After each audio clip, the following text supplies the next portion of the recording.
Asante sana. Karibuni waandishi wa habari. Karibuni sana kwenye ukumbi wa Mzee Shabani Mlo. Kwa mara nyingine tena tunawakaribisha tuweze kwa pamoja tuweze kuwajulisha umma wa Tanzania kuhusiana na kile ambacho tumekipata ndani ya chama chetu. Kwa hiyo karibuni sana muweze kuwa sehemu ya kufikisha ujumbe wetu kwa Watanzania wote wenye mapenzi mema na chama chetu.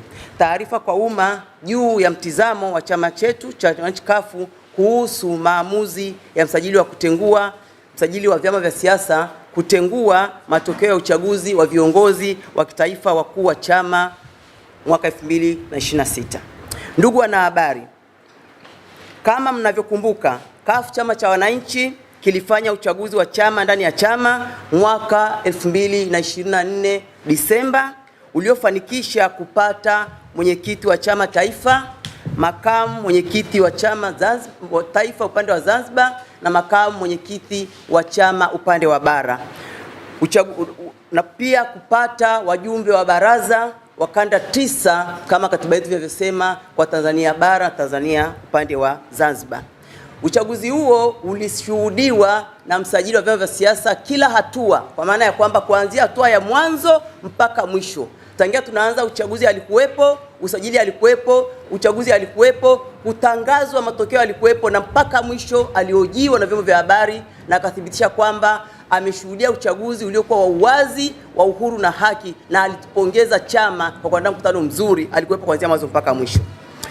Kufuatia mkutano huo, ndugu wanahabari, kufuatia mkutano huo kubikwa na ushindani mkali kutokana na nafasi za juu kugombewa na wanachama wengi na kuonekana ugumu wa kuchuja wagombea, Baraza Kuu la Uongozi wa Taifa lililokuwa linaandaa mkutano mkuu huo lilitumia mamlaka yake ya kikatiba kikanuni kuweka kando masharti ya kanuni 3 miongoni mwa kanuni zinazoongoza uchaguzi mkuu wa chama ndani ya chama.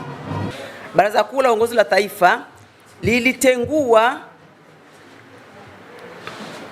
kanuni inayoagiza kuchuja wagombea na kubakisha wagombea wasiozidi 3 kwa nafasi ya mwenyekiti wa taifa, makamu mwenyekiti Zanzibar na makamu mwenyekiti bara. Baraza Kuu la Uongozi la Taifa liliamua kuwapitisha wagombea wote ili mkutano mkuu ukachuje mmoja atakayekiongoza chama. Pili, Baraza Kuu pia lilitengua kanuni nyingine ya kanuni namba 714 inayoagiza mshindi kwenye nafasi inayogombewa na wanachama wasiozidi 3 kupata zaidi ya nusu ya kura halali. Baraza Kuu la Uongozi la Taifa lilifikia uamuzi huo kutokana na kutengua kanuni inayotaka kuchuja wagombea. Hivyo Baraza Kuu liliamua kwamba mshindi yule atakayepata kura nyingi ndiye atakayekuwa kura nyingi ndiye atakayekuwa amekuwa mshindi. 3, Baraza Kuu la Uongozi la Taifa lilitengua pia kanuni inayohusu muda wa wagombea kujieleza mbele ya wajumbe wa mkutano mkuu wa taifa kwa idadi ya maswali ya kuulizwa. Baraza Kuu pia lilifanya maamuzi haya kwa sababu ile ile ya kuruhusu wagombea wote bila kuwachuja wakapigiwe kura kwa mkutano mkuu wa taifa. Ndugu wanahabari, mkutano mkuu wa uchaguzi ulimchagua Profesa Ibrahim Lipumba kuwa mwenyekiti wa chama cha taifa, ukamchagua Mheshimiwa Mbaruk Saif kuwa makamu mwenyekiti upande wa Zanzibar na Mheshimiwa Othman Dunga kuwa makamu mwenyekiti bara. Mkutano huo pia uliwachagua wajumbe wa baraza kwa kanda zao 9 kama katiba yetu na kanuni zinavyoeleza. Ndugu wanahabari, baada ya mkutano huo kuna wanachama kadhaa wakiongozwa na Mheshimiwa Mafuta na Chuma ambaye kwa sasa ni mwanachama chama cha ACT Wazalendo, waliamua kupeleka malalamiko ofisi ya msajili wa vyama vya siasa kupinga uchaguzi huo. Pamoja na mambo mengine, walalamikaji walidai kwamba uchaguzi huo unapaswa kurudiwa kwa madai kuwa washindi hawakupata zaidi ya nusu ya kura zilizopigwa. Malalamiko hayo hayakufanyiwa maamuzi na ofisi ya msajili mwaka 2024 wala hayakufanyiwa maamuzi ofisi ya msajili mwaka 2025, yamekuja kufanyiwa maamuzi tarehe 13 Februari mwaka 2026. Ofisi ya msajili ikaamua kuandika maamuzi kwa kutengua matokeo ya uchaguzi huo uliofanyika mwaka 2024 kwa nafasi ya mwenyekiti wa chama taifa, kwa nafasi ya makamu mwenyekiti wa upande wa bara na nafasi ya mwenyekiti wa upande wa Zanzibar. Maamuzi haya yanakuja baada ya kutokea vurugu baada tu ya kuvurugwa kwenye uchaguzi wa Oktoba tarehe 29 mwaka jana 2025 na vifo vya Tanzania wasio na hatia vilivyotokea yaliyopelekea chama cha wananchi CUF kutoka hadharani kwa matamko makali zaidi ya mara moja, kikifanya hivyo Novemba tarehe 5 baada tu ya uchaguzi mwaka jana, lakini pia kikifanya hivyo tarehe 27 mwaka 2026 kwenye kumbukizi ya mauaji ya kinyama iliyofanywa kwa wanachama wa CUF mwaka 2001, kumbukizi ambayo imekuwa inafanyika kila mwaka tarehe 26 na tarehe 27. Na matamko hayo yalitolewa na mwenyekiti wa chama Profesa Lipumba kwa baraza, ni matamko ya chama na ni maazimio ya Baraza Kuu la Uongozi la Taifa. Kwa nini maamuzi haya yaje kipindi hiki na sio kipindi kirefu kilichopita tangu kufanyika kwa mkutano mkuu? Ndugu wanahabari, mara baada ya msajili kupokea malalamiko ya walalamikaji zaidi ya mwaka uliopita na kwa kufahamu kwamba Baraza Kuu la Uongozi la Taifa lina mamlaka ya kutengua kanuni inazozitunga yenyewe, msajili wa vyama vya siasa alihitaji muhtasari wa kikao cha baraza hilo Kuu la Uongozi la Taifa lililoandaa mkutano mkuu huo uliopitisha muhtasari huo. Pamoja na mambo mengine, ulidhihirisha mambo ya msingi yafuatayo. Mosi, muhtasari ulisainiwa na Profesa Ibrahim Haruna Lipumba aliyekuwa mwenyekiti wa kikao cha Baraza Kuu la Uongozi la Taifa. Pia ulisainiwa na Injinia Hamadi Masud aliyekuwa katibu mkuu wa chama kwa wakati huo. Izingatiwe hapa kwamba viongozi wote hawa wawili waliokubali kusaini muhtasari huo walikuwa ni wagombea wa nafasi za mwenyekiti kwenye mkutano huo mkuu wa mwaka 2024. Muhtasari ulibainisha kwamba Baraza Kuu lilitengua kanuni 3 muhimu ili kupunguza malalamiko na kutaka mshikamano ndani ya chama. Kanuni hizo pia na ile iliyoelekeza kuchuja wagombea na kuwabakisha wasiozidi 3, kanuni iliyohusu muda wa kujieleza kwa wagombea hao na idadi ya maswali watakayoulizwa wagombea hao, na kanuni ya 714 inayotaka mshindi kwenye wagombea 3 apate zaidi ya kura halali. Ndugu wanahabari, katika maamuzi ya msajili, maelezo aliyoyaambatanisha ambayo bila shaka ndiyo yaliyopelekea kufikia hukumu au maamuzi aliyofanya ni yafuatayo.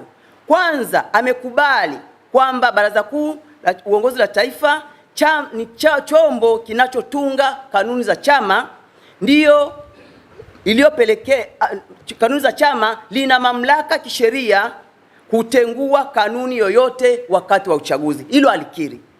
Hivyo kikao cha Baraza Kuu hakikutoka nje ya mamlaka yake kilipoamua kutengua kanuni zile 3 ili kuruhusu uchaguzi uendelee na kila aliyeomba kuchaguliwa aweze kupata nafasi ya kujieleza na kupigiwa kura na mkutano mkuu.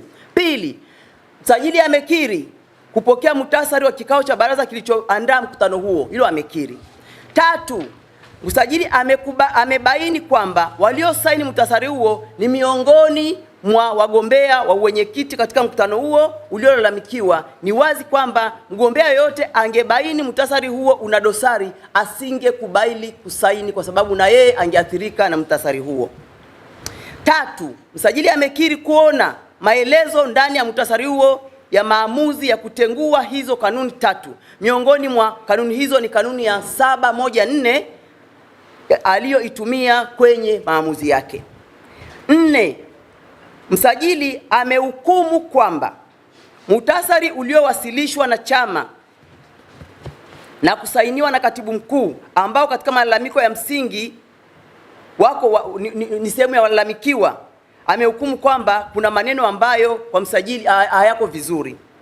5, msajili anasema kwamba amebaini kwamba maelezo ya kutenguliwa kwa kanuni ya 714 yaliyomo kwenye muhtasari si sahihi, na kwamba ameambiwa hayo na watu ambao hakuwataja. Lakini pia bila kujali taaluma ya kisheria ambayo tunaamini ofisi ya msajili inastahili kuongozwa na taaluma ya sheria, msajili anadhihirisha kuokoteza maelezo ya watu ambao hajasema ameyapata wapi, kwa utaratibu gani, ili wampe maelezo anayoamini. Na kwenye jambo zito la kisheria kama hili hajaeleza kwa nini hakutosheka na saini ya Mheshimiwa Hamad Masudi ambaye sehemu mojawapo ni mlalamikaji wa swala hili. 6. Msajili amedhihirisha kutambua uhalali wa Baraza Kuu la Uongozi la Taifa. Lakini cha kushangaza, ofisi ya msajili imejiingiza kwenye zoezi la kuandaa na kusimamia uchaguzi wa marudio wa mkutano mkuu nje ya mipaka ya mamlaka ya ofisi yake.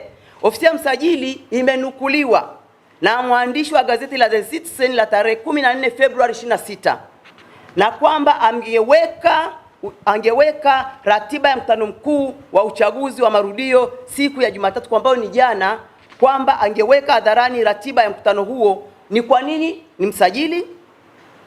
Kwa nini si Baraza Kuu la Uongozi la Taifa ambalo lipo kisheria na ujumbe wake mpaka kwenye mkutano mkuu wa chama taifa, na wapo waliotenguliwa ni 3, baraza lipo limetimia na wajumbe wapo, na mimi mwenyewe nikiwa ni mjumbe wa baraza, lakini pia ni kiongozi wa chama mkubwa.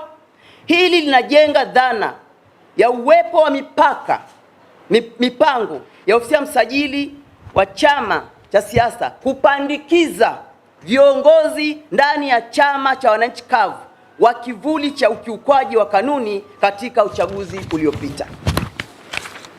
Ndugu wanahabari, pamoja na mapungufu yote hayo kwenye maamuzi, ofisi ya msajili imefanya kosa kubwa la kisheria kwa kutengua uongozi wa viongozi wakuu wa chama 3 national leaders waliochaguliwa na wapiga kura bila kuzingatia kanuni ya haki ya asili, principle of natural justice, haki ya kuwasikiliza viongozi hawa wakuu kabla ya utoaji wa hukumu au maamuzi dhidi yao. Kanuni ya haki ya asili ni sehemu ya haki za msingi na zinazolindwa na Katiba ya Jamhuri ya Muungano wa Tanzania, na kwa kuzingatia kuwa msajili ni jaji mstaafu wa Mahakama Kuu, tulitegemea kuwa hili lisingetokea katika ofisi yake.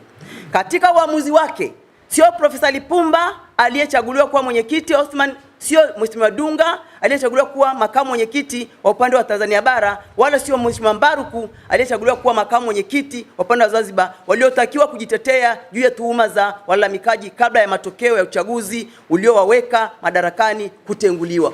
Wapewe